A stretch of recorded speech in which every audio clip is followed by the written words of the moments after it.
Voice of future perfect tense with modal auxiliaries. विद्यार्थी मित्रांनो, आज आपण फ्युचर टेन्स मध्ये मॉडल ऑक्झिलरीजचं कशा प्रकारे व्हॉइस बनवायचं म्हणजे पॅसिव्ह कसा बनवायचा याविषयी बघूया. तर विद्यार्थी मित्रांनो, हा जो फ्युचर परफेक्ट टेन्स आहे याच्यामध्ये जे काही मॉडल ऑक्झिलरीज येत असतील तर यामध्ये पॅसिव्ह करत असताना बीनचा वापर करायचा असतो. आता तुमच्या एक लक्षात येईल की बीन तर आपण प्रेझेंट परफेक्ट टेन्स मध्ये सुद्धा वापरलं होतं, जसं की हॅव बीन, हॅज बीन. त्याचबरोबर पास्ट परफेक्ट टेन्सच्या वाक्यामध्ये सुद्धा आपण वापरलं होतं बीनचा वापर. तर जसं की हॅड बीन अशा प्रकारे. पण फ्युचर परफेक्ट टेन्स मध्ये आपल्याला शॉल हॅव सोबतच विल हॅव अशा प्रकारचे काही वाक्य पेपर मध्ये असतात. मग फक्त शॉल हॅव आणि विल हॅव म्हणजे समोर आपण बीन वापरणार. मग बाकी याच्या व्यतिरिक्त जर बीनचा वापर करायचा असेल तर कशासमोर बीनचा वापर करणार. म्हणजे आपल्याला फक्त एवढंच माहिती आहे, शॉल हॅव आलं असेल तर आपण बीनचा वापर करणार फ्युचर परफेक्ट टेन्स म्हटलं तर पॅसिव्ह करत असताना. त्याचबरोबर विल हॅव आला असेल वाक्यामध्ये तर विल हॅव बीन करणार. पण याच्या व्यतिरिक्त सुद्धा आपल्याला बीनचा वापर करता येत असतो. विद्यार्थी मित्रांनो, याविषयी आपल्याला माहिती आहे का? जसे की जर वाक्यामध्ये मॉडल ऑक्झिलरीज आले असतील तर याच्यामध्ये सुद्धा आपल्याला बीनचा वापर करता येतो.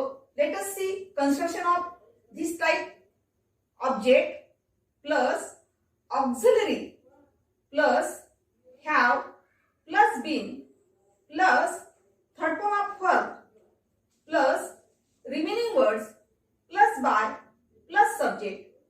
म्हणजेच काय, सगळ्यात पहिले दिलेल्या वाक्यातलं ऑब्जेक्ट सुरुवातीला घ्यायचं म्हणजेच कर्म प्लस ऑक्झिलरी घ्यायचं म्हणजेच काय, सहाय्यकारी क्रियापद जे काय असेल ते, प्लस त्यासमोर हॅव बीनचा वापर करा, प्लस क्रियापदाचं तिसरं रूप घ्यायचं, प्लस रिमेनिंग वर्ड्स म्हणजेच उर्वरित शब्द घ्या, नंतर बाय घ्या, प्लस सब्जेक्ट म्हणजेच कर्ता घ्यायचा असतो. Let us see some examples of this type. He could have driven the car. आता बघा, दिलेलं वाक्य हे कसं आहे, इनएक्टिव्ह वॉइस मध्ये आहे. आपल्याला ब्रॅकेट मध्ये जर इन्स्ट्रक्शन आलेलं असेल पेपर मध्ये चेंज द व्हॉइस तर आपण असं करणार. आता तुम्ही मुलं या ठिकाणी कन्फ्युज होता की तुम्हाला असं वाटतं की ते हॅव आलेलं आहे वा, त्यानंतर मग पुन्हा काय करायचं. मग इथे कुड पण दिसतो आहे. म्हणजेच काय, या वाक्यामध्ये जे मॉडल ऑक्झिलरी आलेलं आहे ते कोणतं आलेलं आहे, कुड हॅव आलेलं आहे. विद्यार्थी मित्रांनो, फक्त कुड आलेलं आहे का? नाही. किंवा फक्त हॅव आलेलं आहे का? नाही. त्यामुळे या अशा वेळेस काय नेमकं लक्षात घ्यायचंय तुम्हाला, जर दिलेल्या वाक्यामध्ये मॉडल ऑक्झिलरी आलेलं असेल आणि त्यासमोर हॅव लागून आलेलं असेल तर तशा वाक्याचं काय होत असते रूपांतर, कशामध्ये केलं जाते रूपांतर, तर बीन सेंटेन्स मध्ये पॅसिव्ह करत असताना करायचं असते. विद्यार्थी मित्रांनो, सुरुवातीला लक्ष द्या की दिलेल्या वाक्यात सब्जेक्ट कोणता आलेला आहे, ही हा सब्जेक्ट आलेला आहे आणि कुड हॅव हे जे आहे हे त्या वाक्यामधील मॉडल ऑक्झिलरी झालेलं आहे. त्यानंतर ऑलरेडी वाक्यामध्ये क्रियापद तिसरं रूप दिसते तुम्हाला. त्यानंतर द कार हे काय आहे वाक्यामध्ये, ऑब्जेक्ट आहे. विद्यार्थी मित्रांनो, तर आपल्याला याचं पॅसिव्ह करायचं असेल तर कसं करायचं बघा. सगळ्यात पहिले आपण ऑब्जेक्टला सुरुवातीला घेऊया पॅसिव्ह करत असताना. The car. द कार घेतल्यानंतर हे सिंग्युलर असो की प्लुरल असो, जसं असेल त्या पद्धतीने घ्यायचं. ऑक्झिलरी वर्ब म्हणजे दिलेला ऑक्झिलरी वर्ब कोणता दिसतोय तुम्हाला, कुड हॅव दिसतो आहे. म्हणून सरळ सरळ कुड हॅव घ्या. त्यानंतर बीन वापरा अकॉर्डिंग टू कन्स्ट्रक्शन. दिलेल्या वाक्यामध्ये क्रियापदाचे तिसरं रूप आलेलं आहे तेच तिसरं रूप तुम्हाला जशा तसं खाली घ्यायचं असते पॅसिव्ह करत असताना. ड्रायव्हन तर ड्रायव्हन घ्या. या वाक्यामध्ये तुम्हाला रेस्ट ऑफ वर्ड्स किंवा रिमेनिंग वर्ड्स दिसते आहेत का? नाही. तर नसेल तर बायचा वापर करा. बाय नंतर दिलेला वाक्याचा जो सब्जेक्ट आहे, ही हा सब्जेक्ट आहे, या हिला बाय नंतर घेऊन जायचं आपल्याला. म्हणजेच काय होईल, हिम. बघा त्याचे पॅसिव्ह कसं सेंटेन्स तयार होईल. The car could have been driven by him. Now next example, she may have eaten the cake very fast. बघा, दिलेलं वाक्य हे कोणत्या व्हॉइस मध्ये दिसते आहे, इनएक्टिव्ह व्हॉइस मध्ये दिसते आहे. बरोबर आहे. तर या ठिकाणी आपल्याला पॅसिव्ह वॉइस मध्ये जर मोड करायचं असेल तर कसं करणार? सगळ्यात पहिले आपण काय करायचं, त्या वाक्यामध्ये कोणकोणत्या गोष्टी इन्क्लूड झालेल्या आहेत ते बघूया. दिलेल्या वाक्यात सब्जेक्ट कोणता दिसतो आहे? शी. या वाक्यामध्ये मॉडेल ऑक्झिलरी कोणतं दिसते तुम्हाला? मे हॅव दिसते आहे. त्यानंतर क्रियापदाचं तिसरं रूप दिसते आहे इटन. नंतर दिलेल्या वाक्यात फक्त ऑब्जेक्ट कोणता आहे? ओनली ऑब्जेक्ट बघा, कारण दिलेल्या वाक्यात शिल्लक राहिलेला भाग कोणता दिसतोय तुम्हाला? The cake very fast. पण हा टोटली पूर्ण ऑब्जेक्ट आहे का? नाही. तर मिनिंगफुल फक्त वर्ड्स कोणत्या त्यातला? The cake. मग फक्त द केकच फक्त त्या ठिकाणी काय करा तुम्ही? ऑब्जेक्ट घ्या. बाकी राहिलेला जो भाग आहे व्हेरी फास्ट, याला तुम्ही कशात वापरायचं आहे? रिमेनिंग वर्ड्स मध्ये वापरा. कारण मागच्या व्हिडिओमध्ये मी तुम्हाला सांगितलं होतं ऑब्जेक्ट कसं ओळखायचं, how to identify direct object आणि इनडायरेक्ट ऑब्जेक्ट, म्हणजे कशा प्रकारे ऑब्जेक्ट ओळखायचं याविषयी आपण सविस्तर व्हिडिओमध्ये माहिती दिलेली आहे, ते तुम्ही बघून घ्या. तर दिलेल्या वाक्यामध्ये द केक हा फक्त एक ऑब्जेक्ट झालेला आहे, मेन ऑब्जेक्ट. बघा आता पॅसिव्ह वॉइस करत असताना कशा प्रकारे होईल? सगळ्यात पहिले ऑब्जेक्टला इकडे घेऊन या, द केक. आता द केक हा सिंग्युलर असो अगर प्लुरल असो, दिलेल्या वाक्यात मॉडेल ऑक्झिलरी काय दिसते तुम्हाला? May have. जशा तसं मे हॅव घ्या, मे हॅव. जशा तसे तुम्ही काय घ्यायचं आहे? मे हॅव घ्या. त्यानंतर अकॉर्डिंग टू कन्स्ट्रक्शन बीनचा वापर करा. त्यानंतर दिलेल्या वाक्यात जे थर्ड फॉर्म आहे तेच थर्ड फॉर्म तुम्ही वापरा. दिलेल्या वाक्यात इटन आलेला आहे तर पॅसिव्ह वॉइस करत असताना सुद्धा तेच घ्या, eaten. After then you use remaining words in a sentence. वाक्यामध्ये रिमेनिंग वर्ड्स कोणता आहे? Very fast. तर very fast. After then by. दिलेल्या वाक्यातला सब्जेक्ट कोणता आहे? शी. या शीला आपल्याला बाय नंतर घेऊन जायचंय, म्हणजे शी बाय हर. बघा त्याचं कसं होईल passive voice? The cake may have been eaten very fast by her. Now next sentence. Madhuri will have left Nashik the next year. बघा या वाक्यामध्ये कोणकोणत्या गोष्टी आलेल्या आहेत? Given the sentence in active voice. दिलेलं वाक्य सुद्धा कसं आहे तुम्हाला दिसते ते? दिलेलं वाक्य हे ऍक्टिव्ह वॉइस मध्ये आहे. It's convert into passive voice. आपल्याला जर पेपरमध्ये चेंज द वॉइस करा किंवा मेक इट पॅसिव्ह वॉइस म्हटलं तर कशा प्रकारे होईल? बघा सगळ्यात पहिले दिलेल्या वाक्यात कोणकोणत्या गोष्टी आलेल्या आहेत? Madhuri is a subject here. त्यानंतर मॉडेल ऑक्झिलरी वर्ब कोणतं दिसते आहे? विल हॅव दिसते आहे. जशास तसं विल हॅव घ्या. त्यानंतर क्रियापदाचं तिसरं रूप दिसते आहे लेफ्ट. आता या वाक्यामध्ये लेफ्टच्या नंतर काय शिल्लक दिसते तुम्हाला? Nashik the next year. मग यातलं आपल्याला काय करायचं आहे? दिलेल्या वाक्यातलं मेन ऑब्जेक्ट शोधायचं आहे. मेन ऑब्जेक्ट कोणता आहे फक्त? कारण बरेच विद्यार्थी लिहिताना चुका करतात की काही विद्यार्थी पूर्ण टोटली जेवढं रिमेनिंग पार्ट्स ऑफ सेंटेन्स आहे तेवढं पूर्ण ऑब्जेक्ट म्हणून घेतात, जसं की नाशिक द नेक्स्ट इयर. तर तुमचं ऑब्जेक्ट निवडताना जर चूक झाली विद्यार्थी मित्रांनो तर तुमचं टोटली उत्तर रॉंग होते. या ठिकाणी मेन ऑब्जेक्ट कोणता आहे? फक्त नाशिक. तर नाशिकलाच फक्त आपल्याला मेन ऑब्जेक्ट घेता येईल.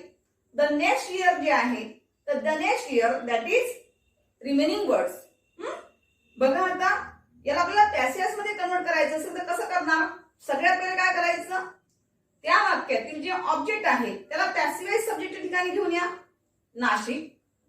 दिलेल्या वाक्यात जे मॉडेल ऑक्झिलरी झालेलं असेल विल हॅव, म्हणजे जशा तसं खाली घ्या, Nashik will have.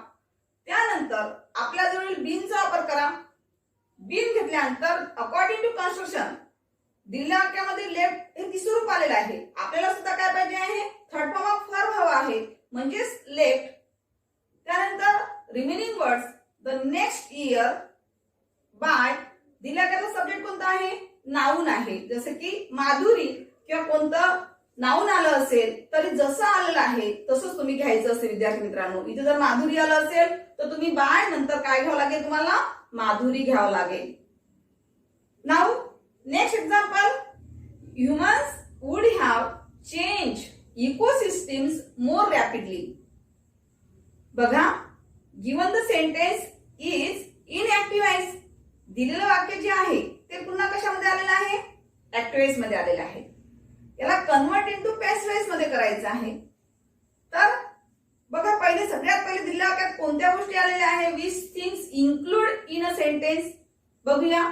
Humans in a sentence that is subject. Would have जे आहे वाक्यामध्ये ते काय आहे, मॉडल ऑक्झिलरी आहे. त्यानंतर चेंज हे जे दिलेलं आहे ते थर्ड फॉर्म ऑफ वर्ब वापर केलेला आहे. आता चेंजच्या नंतर तुम्हाला ऑब्जेक्ट कोणता आहे बघा, इकोसिस्टीम्स. दिलेल्या वाक्यामध्ये ऑब्जेक्ट जे आहे फक्त इकोसिस्टीम्स आहे. काही विद्यार्थी लिहिताना किंवा ओळखताना चूक करतील, कारण त्यांना असं वाटेल की इकोसिस्टीम्स मोर रॅपिडली हा पूर्ण भाग तुम्ही ऑब्जेक्ट म्हणून घेणार, तर तुमचं उत्तर त्या ठिकाणी रॉंग होईल. कारण दिलेल्या वाक्यामध्ये जे मेन ऑब्जेक्ट दिलेलं आहे, जे की डायरेक्ट ऑब्जेक्ट आहे, ते कोणतं आलेलं आहे, फक्त इकोसिस्टीम्स आलेलं आहे. आणि रिमेनिंग वर्ड्स कोणते आलेले आहे, तर मोर रॅपिडली. विद्यार्थी मित्रांनो, ठीक आहे. चला पॅसिव्ह वॉइस मध्ये कन्वर्ट करायचं असेल तर कसं करणार बघूया. सगळ्यात पहिले मेन ऑब्जेक्ट घ्या इकडे, ज्याला आपण डायरेक्ट ऑब्जेक्ट म्हणतो, इकोसिस्टीम्स. आता हे जरी प्लुरल असेल तरीही no change in a auxiliary. वाक्यामध्ये पॅसिव्ह वॉइस सब्जेक्ट हा प्लुरल जरी आला असेल तरी जे तुम्हाला मॉडल ऑक्झिलरी दिलेल्या वाक्यामध्ये तेच तुम्ही जशास खाली घ्यायचं असते, पॅसिव्ह वॉइस करत असताना घ्यायचं असते.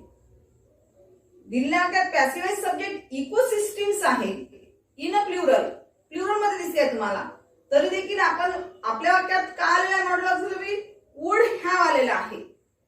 तर जसं आहे तसंच घ्या. इथे तुम्हाला प्लुरल मध्ये करायची गरज नाहीये, जे आहे तेच घ्या, वुड हॅव. त्यानंतर अकॉर्डिंग टू कन्स्ट्रक्शन बीन.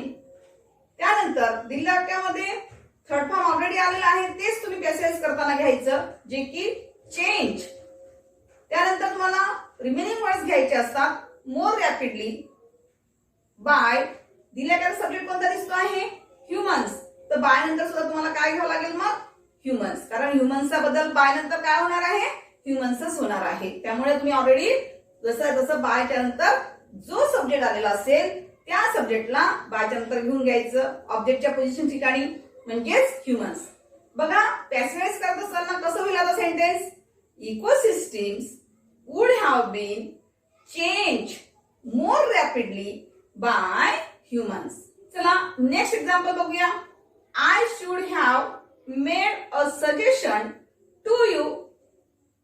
बघा दिलेल्या वाक्यामध्ये कोणत्या गोष्टी दिसत आहेत, here I is a subject. I हा काय म्हणून आलेला आहे, सब्जेक्ट म्हणून घेतलेला आहे. त्यानंतर मॉडल ऑक्झिलरी जे आहे ते कोणतं दिसते वाक्यामध्ये, शुड हॅव. त्यानंतर थर्ड फॉर्म ऑफ वर्ब दिसते आहे, मेड. त्यानंतर अ सजेशन टू यू, हे जे राहिलेला पार्ट आहे वाक्यामध्ये, तर यामध्ये आपल्याला ओळखायचं आहे विच इज ऑब्जेक्ट. यातला मेन ऑब्जेक्ट कोणता आहे ओळखायचं आहे. मग यामध्ये मेन ऑब्जेक्ट कोणता दिसतो तुम्हाला, अ सजेशन. कारण अ सजेशन टू यू असं जर आपण घेतलं तर तुमचं उत्तर रॉंग होते. म्हणून यातलं जे मेन ऑब्जेक्ट आहे विद्यार्थी मित्रांनो ते कोणतं आहे, अ सजेशन. आणि टू यू जनरली आपण पॅसिव्ह वॉइस करत असताना वाक्यामध्ये जे काही प्रोनाउन येत असतात त्याच्या समोर आपण पॅसिव्ह वॉइस करताना काय करतो, सो टूचा वापर करतो. पण इथे ऑलरेडीच काय दिलेल्या वाक्यामध्ये टू आलेला आहे, म्हणून नो डाऊट उत्तरामध्ये सुद्धा तुम्हाला त्याचा वापर जशा तसंच करावा लागेल. ठीक आहे, डोंट कन्फ्यूज. बघा आता या ठिकाणी पॅसिव्ह वॉइस करत असताना कसं होईल, चला मेन ऑब्जेक्ट जे आहे त्याला सुरुवातीला घेऊन या. तर बघा या ठिकाणी मेन ऑब्जेक्टला आपल्याला सुरुवातीला घेऊन जायचं आहे, अ सजेशन. फक्त एवढंच घ्यायचं, अ सजेशन हे तुमचं मेन ऑब्जेक्ट झालेलं आहे. आणि टू यू हा जो पार्ट आहे वाक्यामधला हा तुमचा काय आहे विद्यार्थी मित्रांनो, रिमेनिंग वर्ड्स आहे. तर या ठिकाणी अ सजेशन घेतल्यानंतर त्या वाक्यामध्ये जे काही मॉडल ऑक्झिलरी आलेलं असेल, शुड हॅव आलेलं आहे, जशास तसं शुड हॅव घ्या. त्यानंतर बीन वापरा. त्यानंतर दिलेल्या वाक्यामध्ये जे थर्ड फॉर्म ऑफ वर्ब आलेला आहे त्या थर्ड फॉर्म जसा आहे वाक्यामध्ये तेच पॅसेज मध्ये वापरा. म्हणजेच मेड आहे वाक्यामध्ये तर उत्तरामध्ये काय घ्यावं लागेल तुम्हाला, मेडच घ्यावं लागेल, म्हणजेच made. After then remaining words to you, जशास तसं टू यू घ्या. अकॉर्डिंग टू कन्स्ट्रक्शन बाय वापरा. दिलेला का जो सब्जेक्ट आलेला आहे तो सब्जेक्ट कोणता आहे, आय. या आयला आपल्याला काय करायचं आहे, बाय नंतर मीचा बदल करा, म्हणजे आय बाय मी. अशा प्रकारे आपल्याला काय करावं लागेल, पॅसिव्ह वॉइस करत असताना या गोष्टी लक्षात घ्यावं लागेल. बघा आता याचं पॅसिव्ह वॉइस कसं होईल. A suggestion should have been made to you by me. In this way we have learn how to change the voice of future perfect tense with modal auxiliary.